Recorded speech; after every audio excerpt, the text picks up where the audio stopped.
चलिए स्टार्ट करते हैं। आज है इलेक्ट्रिसिटी का लेक्चर नंबर 8। लास्ट क्लास में हम लोग ने रेजिस्टेंस के बारे में पढ़ लिया था और इक्विवेलेंट सर्किट सॉल्व करने के तीनों मेथड सीख लिए थे, है ना। उसके बाद कुछ क्वेश्चंस कराए थे, ये लास्ट क्वेश्चन था। होमवर्क बोला था लेकिन मैंने करवा दिया था। इसमें कोई डाउट हो तो पूछ लेना, ठीक है। आज भी हम लोग कुछ क्वेश्चंस करेंगे पहले। तो ये हमारा आज का पहला क्वेश्चन है, ठीक है। आई थिंक फोकस में कोई दिक्कत आ गई। चलिए देखिए ये क्वेश्चन है, ध्यान से देखिए क्वेश्चन। हाँ बता रहे क्या दिया हुआ, a wire of rho L और इसकी यूनिट पढ़ो जरा, ओम पर मीटर। तो इसका मतलब है जो ये वैल्यू दी हुई है, इस वैल्यू को ध्यान से देखो अगर, तो ये क्या है, ये आपका रेजिस्टेंस पर यूनिट लेंथ ही तो है। तो रेजिस्टेंस अगर निकालना है तो क्या मिल जाएगा, यहां से डायरेक्टली क्या मिल जाएगा बताओ, rho L into L. L is nothing but your length of the wire. तो हम रेजिस्टेंस इससे आसानी से निकाल सकते हैं। मटेरियल सेम यूज किया गया है, तो फॉर R1 यहाँ क्या आ जाएगा, ये L1 हो जाएगा। फॉर R2 मटेरियल का आपका रेजिस्टिविटी सेम ही रहेगा, है ना, ये जाएगा L2 एंड फिर R3 के लिए क्या हो जाएगा, रो L इनटू L3। L3 बेटा R क्यों बोल रही है, फॉर्मूला ऊपर बनाया है मैंने, L3 सबकी वैल्यू गिवन है। L1 कितना है पाई आर, L2 कितना है 2r, L3 कितना है पाई आर। आंसर निकाल लो, खत्म करो। फिर तीनों आपके किसमें है, पैरेलल कनेक्शन है। कैसे, मैंने क्या बताया था, दो टर्मिनल जिनके बीच में निकालना हो उनके बीच में बैटरी लगा दो, यही तो सिखाया था ना। तो यहाँ ये पॉजिटिव नेगेटिव करंट यहाँ से अंदर जा रहा है, करंट को जाने के रास्ते कितने, तीनों पैरेलल। हो गया, सॉल्व हो गया क्वेश्चन। करके जल्दी से आंसर बताइए मुझे, ठीक है।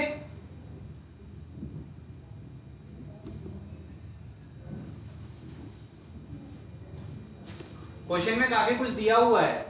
ये r की वैल्यू क्या होगी, रेडियस की वैल्यू कितनी है, देखो दिया है ना, turn in the form of circle of diameter 2 metre. तो रेडियस क्या होता है, diameter upon 2, that is 2 upon 2 कितना आ जाएगा, 1 मीटर, ठीक है।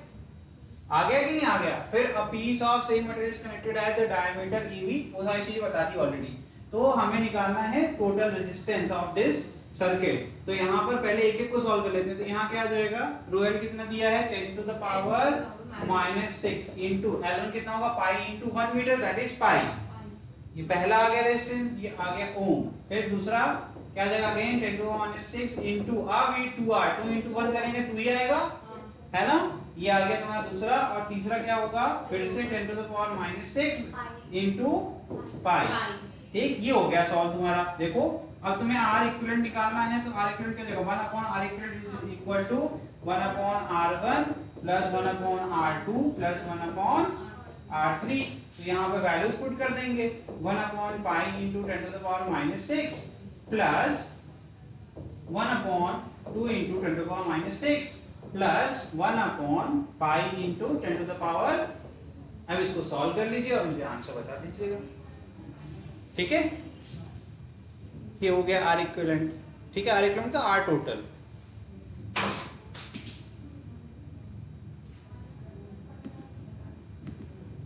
ठीक है। चलिए ये क्वेश्चन था, बहुत आसान है, कर लेंगे कि फिर मुझे आगे करना है। मैं इसका आंसर बता दे रहा हूँ, ये आपका होमवर्क है, ये आप कर लेना, कैलकुलेशन तो कर ही लेना। तो R इक्विवेलेंट कितना आएगा, पहले तो देखो ना ये दोनों सेम है, तो एलसीएम तो पाई इनटू 10 पावर की जगह 2 ऊपर आ जाएगा, और यहाँ उसके बाद हम इसको सॉल्व कर लेंगे। तो पाई के फॉर्म में ही आंसर देना भी है। तो कितना आंसर आएगा, नोट कर लीजिए। इसका आंसर आएगा, अगर हम पाई की वैल्यू 3.14 पुट कर दें या फिर 22/7 करोगे, 3.14 करना इजी रहेगा, ठीक है। तो आएगा 0.88 इंटू 10 टू द पावर -6 ओम। ये इसका आंसर है, ठीक है। इसका आंसर है, जो कि इसकी कैलकुलेशन करने के बाद आपको आ जाएगा, ठीक है।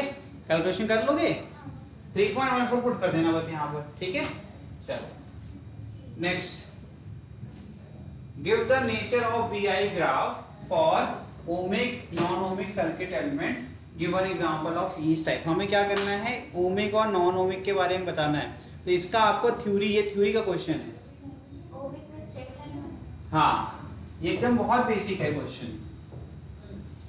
अगर ये वोल्टेज है और ये करंट है, तो हमें पता है according to Ohm's law V is directly proportional to I, ठीक है, so the graph will be a straight line, ठीक है, एंड स्लोप ऑफ ग्राफ क्या देगा हमें, slope will be equal to resistance of the circuit, of the wire या फिर circuit, ठीक है, और सर्किट, ठीक है, समझ में आया।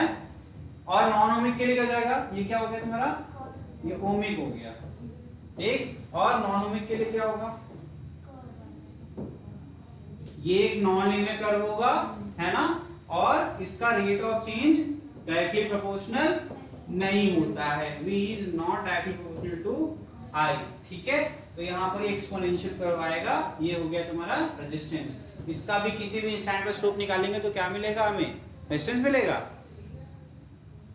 नहीं कह सकते, ऐसा डिफाइन नहीं है, ठीक है, ये हो गया तुम्हारा नॉन ओमिक, क्या हो गया, ठीक, यही है सिंपल, ठीक। एग्जांपल में आप कोई भी मेटल का कंडक्टर ले लो और यहाँ पर सेमीकंडक्टर, ये क्या हो गया, यहाँ पर सेमीकंडक्टर, इसमें आप जर्मेनियम या फिर सिलिकॉन ले सकते हो, ठीक है, यहाँ तो कोई भी ले लो मेटल का, ठीक। चलिए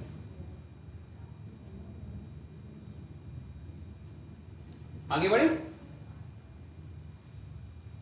ये बताओ, करंट निकालना है, बहुत आसान क्वेश्चन है, इससे आसान क्वेश्चन हो भी नहीं सकता है ना।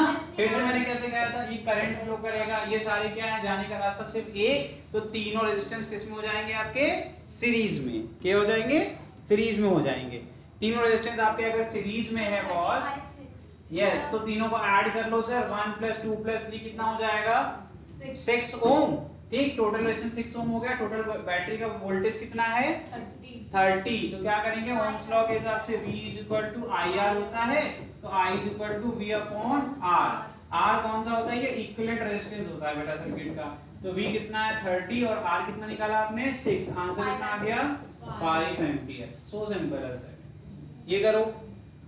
For the circuit, for the electric circuit shown here right the Kirchhoff circuital law equation, ये KCL का इक्वेशन लिखना है, ठीक, the solution of which will give the current in the 3 resistor, do not solve the equation, आपको equation solve नहीं करना है, सिर्फ रिप्रेजेंटेशन के फॉर्म में लिखना है, तो आराम से सोचोगे तो शायद कुछ कर लोगे, करिए।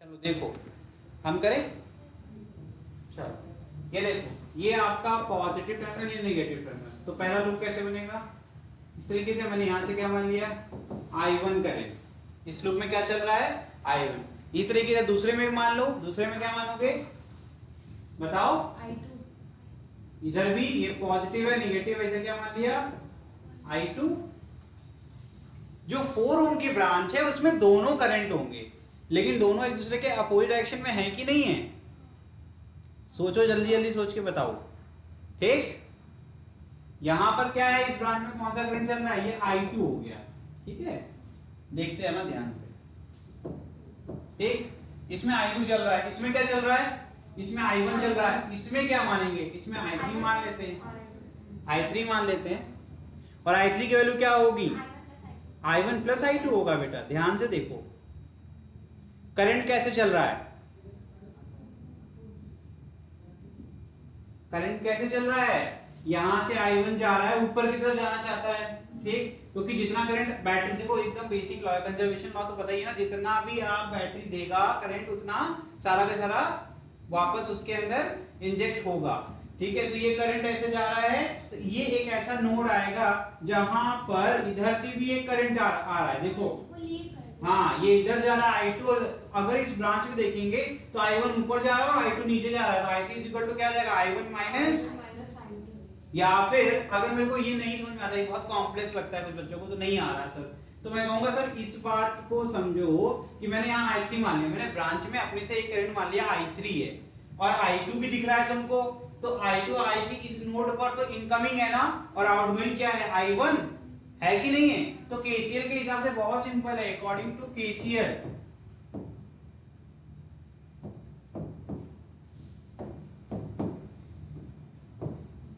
क्या आ जाएगा, I1 will be equal to I2 + I3, इतना तो लिख सकते हैं ना अपन, लिख सकते हैं कि नहीं, ठीक है, तो फटाफट अब इसी के बेसिस पे करो, तो अब आपको क्या है, वोल्टेज के फॉर्म में लिखो, वोल्टेज ड्रॉप के फॉर्म में लिखो। तो वोल्टेज ड्रॉप के फॉर्म में, जब voltage drop across 2 ohm resistance, जो वोल्टेज की वैल्यू होगी 2 ओम रेजिस्टेंस के अक्रॉस, वो क्या होगी, ओम्स लॉ के हिसाब से सर V = I × R होता है। तो I सर इस वहां पे I1 है, तो ये हो जाएगा 2I1। तो लिखिए, मुझे क्यों देख रहे हैं, पहले आप लिखेंगे फिर मैं लिखूंगा, जल्दी से सॉल्व करिए।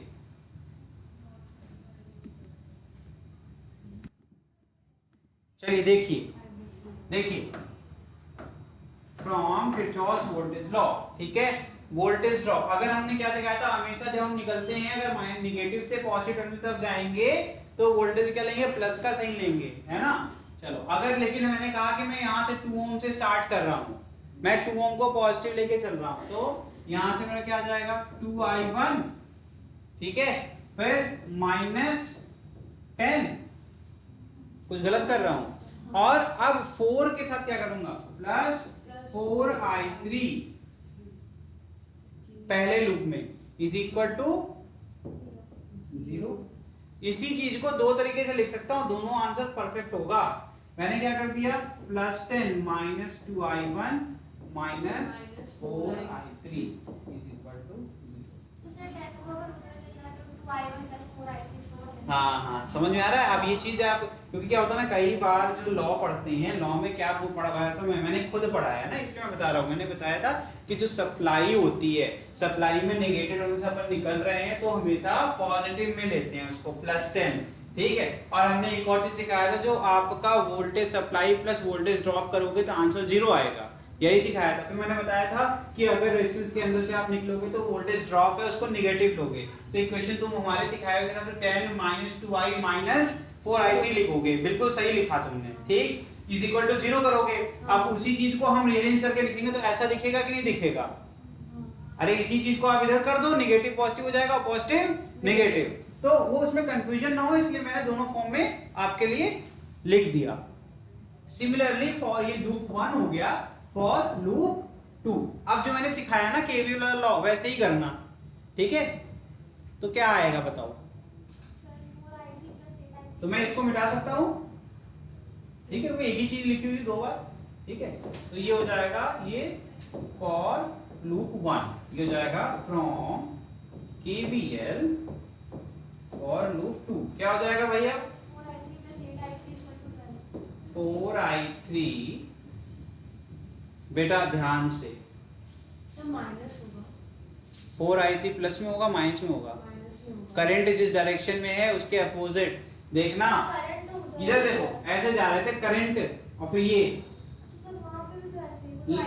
आराम से सुनते जाओ बस। अब देखो, जब करंट डायरेक्शन क्या है, हमारा लूप और करंट दोनों सेम डायरेक्शन में होंगे तभी पॉजिटिव, ठीक है।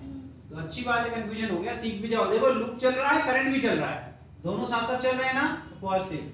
लूप चल रहा है, करंट अपोजिट चल रहा है, तो माइनस में अगर आप सारे वोल्टेज ड्रॉप को लेके चल रहे हो तो क्या आ जाएगा, -4I3। फिर अब लूप चल रहा है, करंट चल रहा है, सेम डायरेक्शन में आ गए, +8I2, ठीक। अब लूप गया कहां पर, निगेटिव टर्मिनल पर, तो क्या आएगा, -12, ठीक है बॉस। ये हो गया इक्वेशन नंबर 2 और ये हो गया इक्वेशन नंबर, यही इसका आंसर है। अच्छा, इसमें सॉल्व नहीं करना था, इससे ज्यादा कुछ नहीं है, आगे चल के इसी चीज को सॉल्व करना है, लेकिन इस क्वेश्चन से बड़ा अच्छा से क्लैरिटी हो जाती है कैसे करना है, ठीक है। तो इसमें कभी भी गलती नहीं होगी, याद रखना, जब ड्रॉप ले रहे हो, जब ड्रॉप को पॉजिटिव फॉर्म में लेके चल रहे हो, तब ऐसे केसेस आ रहे हैं, ठीक है, कोई बहुत बड़ी बात नहीं है। चलो आगे बढ़े। A potential divider is used to give output of 2 volt, ठीक है, फ्रॉम, ये ऑप्शन एमसीक्यू के फॉर्म में करो इसको, फ्रॉम अ 5 वोल्ट सोर्स, हमारे पास सोर्स कितने वोल्ट का है, 5 वोल्ट का, ठीक है, which combination of resistance R1 R2 R3 give the correct voltage. तो कह रहे हैं कि R1 R2 R3 का कौन सा कॉम्बिनेशन, इसमें से कितनी वैल्यूज लें कि हमें जो वोल्टेज आ रहा है वो सही आए, तो ड्रॉप भी तो होगा, तो आउटपुट में चेंज आएगा ना। देखो जब सीरीज में कनेक्ट होते हैं, अगर आप लोगों को नहीं आता सीख लो, सीरीज में कनेक्ट होते हैं तो V1 V2 V3 अलग अलग होंगे, पैरेलल में होते तो एक ही होते, इसीलिए पूछ रहा है कि कितनी वैल्यूज पुट करें सो दैट यहाँ पर जो आपका 3 वोल्ट और 2 वोल्ट जो आ रहा है आंसर वो सही आए, तो R1 R2 की वैल्यू भी तो पुट करनी पड़ेगी, तो वो वैल्यूज क्या होगी इसमें से, ऑप्शन में से कौन सा सही है। ठीक है, अब समझ में आया क्वेश्चन क्या कह रहे हैं, तो करो।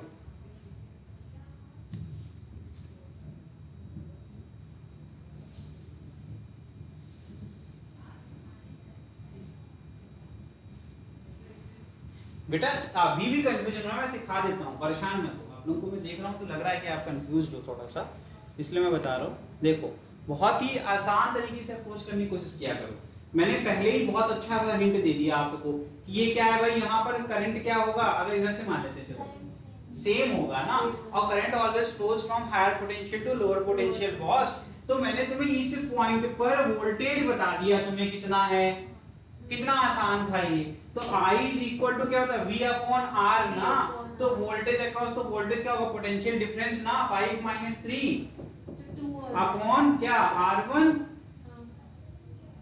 हाँ, इसी तरीके से R2 के अक्रॉस निकालना है, तो इन दोनों के बीच में देख लो करंट मिल जाएगा, तो 5 माइनस 2 करेंगे, पोटेंशियल डिफरेंस ही तो करोगे। तो करंट, फिर यही करंट आगे जा रहा है यहाँ पर, तो यहाँ पर पोटेंशियल, अब क्योंकि यहाँ ड्रॉप हो गया ना, तो वोल्टेज यहाँ कम होगा ना, तो यहाँ का पोटेंशियल जो था वो कितना दिख रहा था, 3, तो मतलब यहाँ पर अब नेक्स्ट पोटेंशियल क्या दिख रहा है, 2। तो इसके क्रॉस क्या हो रहा है, 3 माइनस 2 मतलब 1 वोल्ट का ड्रॉप है। तो यहाँ पर अगेन इज इक्वल टू क्या जाएगा, 3 माइनस 2 अपॉन क्या R2, और रिमेनिंग आगे चला गया। रिमेनिंग कितना बचा, 2 ही तो बचा, और सही आ रहा है। देखो देखो ना, 5 ही वोल्ट था, तो 5 ही वोल्ट तो कंज्यूम होगा। तो पहले वाले में 2 वोल्ट, दूसरे में एक, बीच में 1 वोल्ट, और फिर बचा हुआ देखो 2 माइनस 0, ऑटोमेटिकली 2 बचेगा, तो एकदम बैलेंस है। तो 2 माइनस 0 अपॉन क्या R3, देखो हो गया कि नहीं 5 वोल्ट। ठीक है, अब सॉल्व करो, R1 R2 R3 कोई भी कर लो, ये दोनों का इक्वल टू का साइन लगा है, दोनों को यूज कर, ये प्रोपोर्शनलिटी लॉ से कर रहे हैं, जूनियर क्लास में नहीं पढ़ा। जब दो रेशियोज प्रोपोर्शनल होते हैं तो इक्वल टू करके दिखा सकते हैं। तो सॉल्व कर लीजिए ना बच्चा, दो इक्वेशन बनाइए और सॉल्व कर लीजिए। ठीक है, रेशियोज के फॉर्म में कर लीजिए, कुछ भी कर लीजिए, कोई दिक्कत नहीं है। यहाँ 2 आएगा, यहाँ पर 1 आएगा, यहाँ पर, ठीक है। कैसे कर रहे हैं, नहीं आ रहा है, मैं देख रहा हूँ, आप लोगों को बेसिक्स बहुत वीक है, कोई बात नहीं। देखो 2 upon R1 is equal to 1 upon, तो मैं लिख सकता हूँ R1 upon R2 is equal to 2 ratio 1। Option पकड़ लो पहले तो, ये तो यहाँ एक मैच कर रहा है बस, और कोई है नहीं। वैसे ऑप्शन तो मिल गया, आंसर तो मुझे मिल गया, लेकिन फिर भी मैं वेरीफाई करूंगा। फिर मैं करूंगा R2 R3 का, ठीक है। तो R2 यहाँ 1 upon R2 is equal to 2 upon R3, तो R2 अपॉन R3 क्या जाएगा, 1 रेशियो 2, ठीक है। सिंपल कॉमन लगा कर रहा हूँ, तो R2 अपॉन R3 कितना आ जाएगा, 1 रेशियो 2। तो सही आंसर मैच कर गया, देखो। तो option number B is correct. तो मैं लिख सकता हूँ R1 ratio R2 ratio R3 is equal to 2 ratio 1 ratio, यही इसका आंसर है। ठीक है बच्चा, ओके, आगे बढ़ सकते हैं। कुछ क्वेश्चंस आप कर सकते हैं, मैं कठिन वाले चलो करा देते हैं। In the given circuit find the current in milliampere. Current किसमें निकालना है, मिली एम्पियर में। In the wire between points A and B, A and B के बीच में आपको निकालना है। बहुत अच्छा सा एक लॉ पढ़ाया था मैंने, नोडल वाली बात भी बताई थी, काफी कुछ पढ़ाया है, आप कर सकते हैं, खुद से ही कर सकते हैं, मुझे आपको कुछ भी बताने की जरूरत नहीं, ट्राई करिए।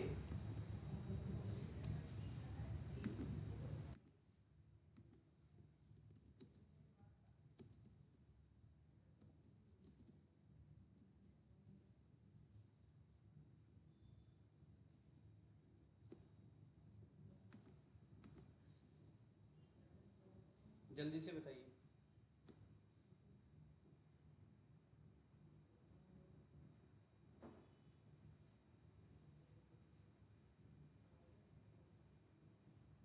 कर पाएंगे, बहुत टाइम वेस्ट नहीं करेंगे।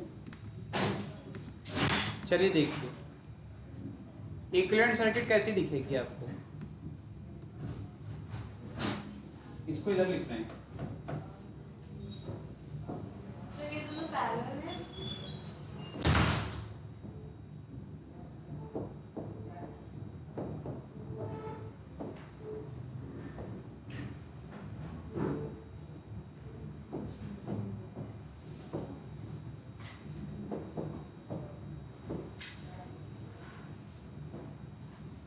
पहले मैंने आपके हिसाब से बना दिया इसको, ठीक है। अब तुम्हें पता है ए और बी क्या है, ये शॉर्ट सर्किटेड है, ठीक है। अगर मैं सिर्फ उसको देखूं तो मुझे कुछ ऐसा दिखेगा। कल ही एक क्वेश्चन ऐसा कराया था मैंने, कराया था, हाँ, ये दोनों कनेक्टेड हैं, ये दोनों कनेक्टेड हैं, नहीं, ये दो पैरेलल ब्रांचेस हैं, सीरीज में कनेक्टेड है, नहीं, ये कराया हुआ है क्वेश्चन। देखो ऐसे बना दिया अगर हम, ठीक, और फिर बीच में से कनेक्ट कर दें और फिर वापस से ये एकदम same as it is question कराया है। ये हो गया तुम्हारा टर्मिनल्स, ये हो गया ए, ये हो गया बी। समझ में आ रहा है कि नहीं आ रहा है? हाँ, तो अब नहीं कर सकते हम लोग, ये क्या जाएगा 1, ये हो जाएगा 2, ये हो जाएगा 2, ये हो जाएगा 1, नहीं हो जाएगा। तो करके मुझे आंसर बताओ, आर इफेक्टिव कितना होगा? क्या 3 कैसे आएगा? अभी भी नहीं कर पा रहे।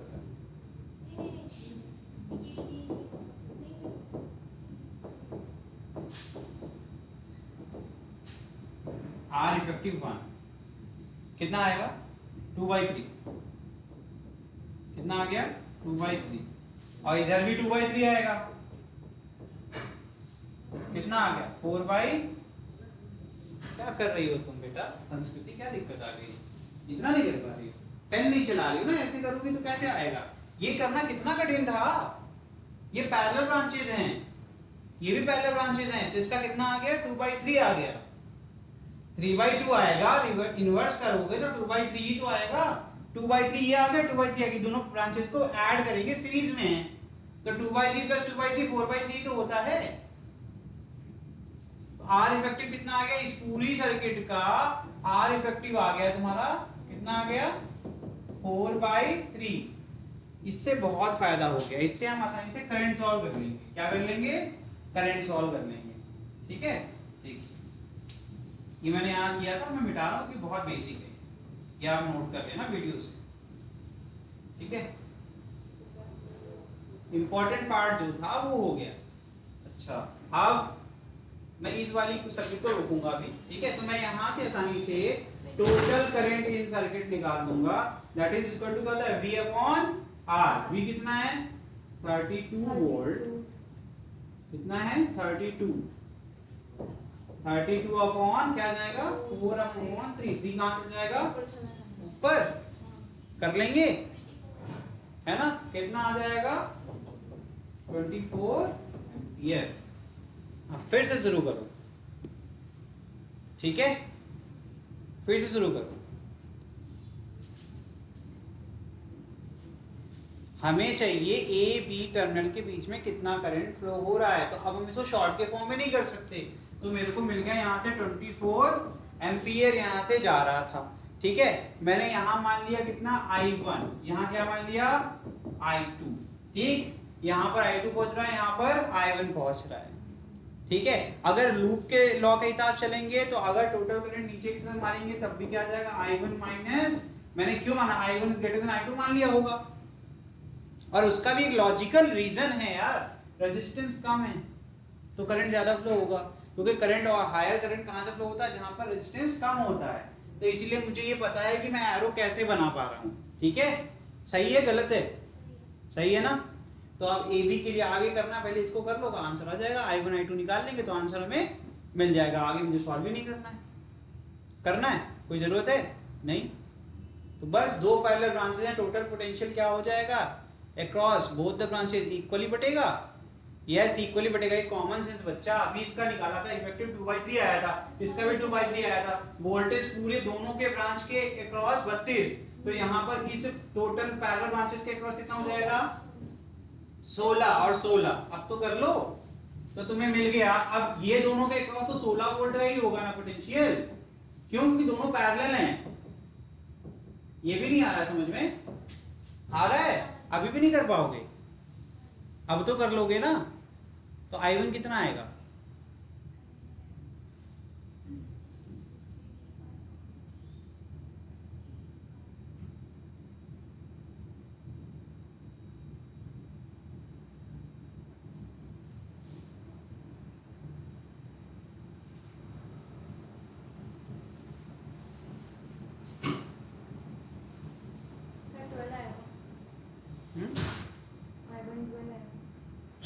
I1 कितना आएगा? 12 नहीं, 12 नहीं आएगा।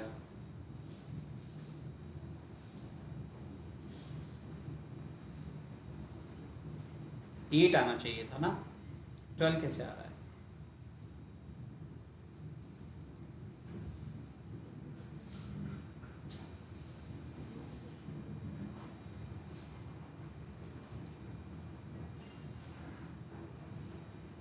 रेट कैसे आ रहा है? बहुत आसान है, इसे ऐसे आ रहा है। देखो इधर देखो, इधर देखो, इधर देखिए।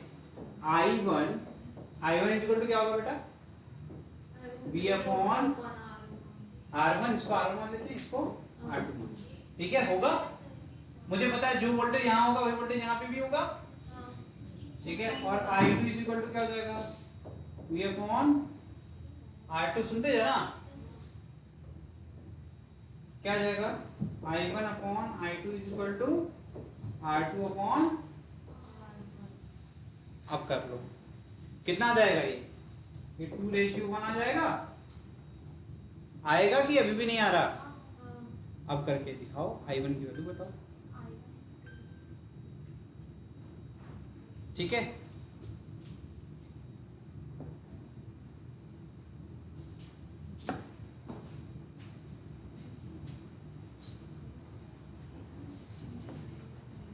ये आ जाएगा I1 इज इक्वल टू 2/3, 16 आया? किसी का आया क्या? 24 कितना आ जाएगा? ये 16 मिली एम्पियर। अरे वो मिली में रखना बेटा, इसको मिली में रखना, यूनिट पहले से बोला है ना, मिली में। ठीक है, फिर इधर क्या आ जाएगा? 8 I2 कितना आ जाएगा? सर वो तो फिर ऐसे ही कर सकते थे, आई वाले फॉर्मूले से। उससे भी कर सकते थे हम, सही कह रहे हैं। इधर क्या कैसे किया था हमने? 1/3 इंटू, ठीक है, ये 8 आ गया। वैसे भी कर सकते थे, ऐसे भी कर सकते थे, दोनों तरीके से कर सकते थे। आंसर आ गया ना? अब I2 माइनस I1 कर, I1 माइनस I2 कर ही लोगे, आंसर फाइनल आंसर क्या आएगा? इसका फाइनल 8 आएगा, सर 8 आएगा। इज इक्वल टू कितना आ गया? ये इसका आंसर। ठीक है, चलो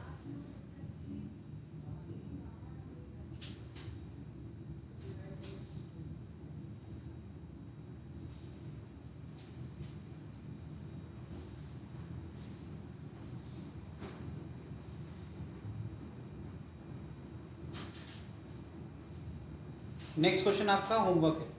ठीक है, ये होमवर्क है, ये और ये होमवर्क है, करोगे? ये करके आना, ट्राई तो करना। ठीक है, दिखने में डरावना, ये है नहीं डरावना। खोल देंगे। हाँ बस खोल देना, हो जाएगा। ठीक है, कई 3 तरीके सिखाए आपको। ठीक, सिमेट्री भी देख सकते हो इसमें। ठीक है, तो इस तरीके से क्वेश्चन कर सकते हैं। तो आज के लिए इतना ही, हम लोग मिलेंगे अगली क्लास में, इसी क्वेश्चन से स्टार्ट करेंगे। अभी 2-4 क्वेश्चन और कराएंगे हम इसके ऊपर, उसके बाद आगे बढ़ेंगे, स्लो पेस पे ही लेके चलेंगे सिलेबस। ठीक है, ताकि अच्छे से आपको आ जाए। ठीक है, थैंक यू।